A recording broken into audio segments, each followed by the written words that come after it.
So আমি lipstick পরে and mascara দিয়ে চলে এসেছি, যদি আমি ভালো মাস্কারা দিতে পারি না, আমার আইল্যাশটা একদমই বোঝা যাচ্ছে না।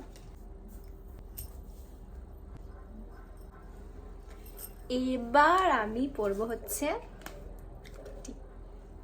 বাট দুঃখের বিষয় হচ্ছে আমার কাছে লাল টিপ নেই, এটা একটু মেরুন মেরুন, এটা দিয়েই ম্যানেজ করতে হবে, কিছু করার নেই।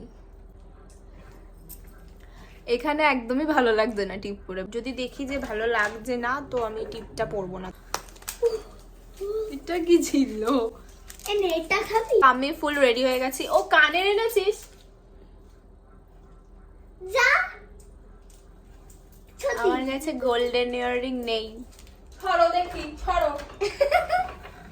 এগুলো খুলি তাড়াতাড়ি, কেননা ও তো আনবে, এখনই পরতে হবে। তো আমি দুটো ইয়াররিং নিয়েছি, এটা একটা আর এটা একটা ছোট, বুঝতে পারছি না কোনটা পরবো।